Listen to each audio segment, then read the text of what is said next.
Agathe Oprou a fait part à ses followers d'une situation bien inquiétante, reliée à un sombre fait divers.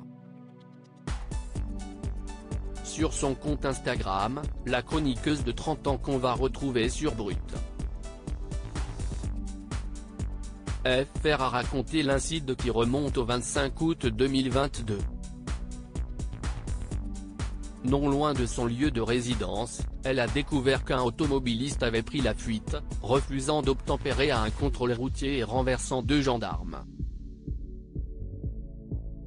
Selon le site Objeco, un follower d'Agathe Oprou lui a confié par message privé qu'il y aurait un escroc dans sa région à Guéret.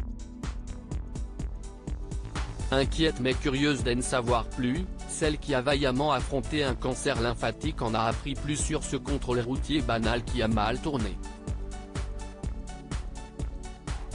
Le suspect serait un Britannique activement recherché.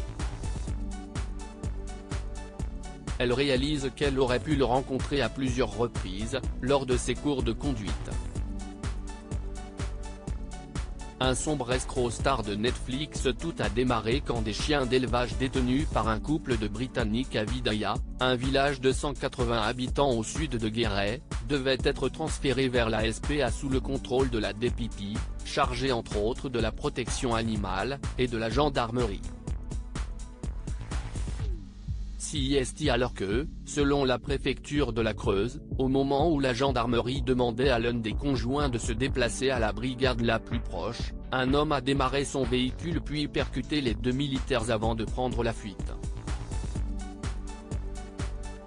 Selon la maire de la commune Martine Laporte, l'homme, toujours en fuite vendredi, est Robert Andy Frigard, a indiqué la.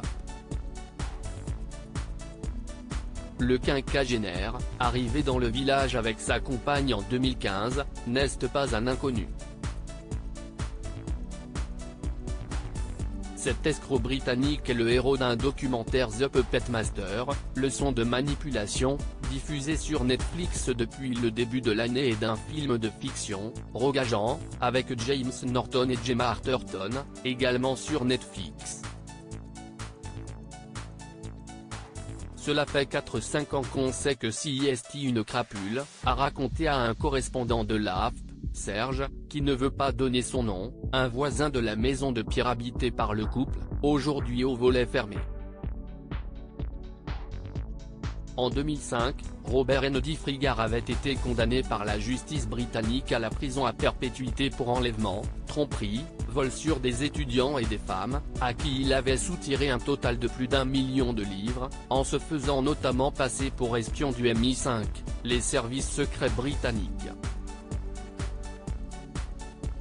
Il avait été libéré en 2009, après qu'une cour d'appel avait cassé la condamnation pour enlèvement.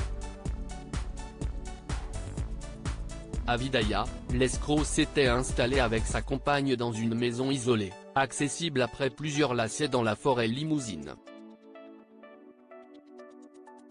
S'il ne s'y rendait que très rarement, sa compagne y vivait totalement recluse et complètement sous influence, selon la mère. Son fils et sa fille, nés d'une autre union, pensaient leur mère disparue, jusqu'à la diffusion du documentaire. Selon la mairie, l'élevage canin illicite du couple abritait près de 30 chiens en cage et était visé par plusieurs signalements de la municipalité depuis 2 ans.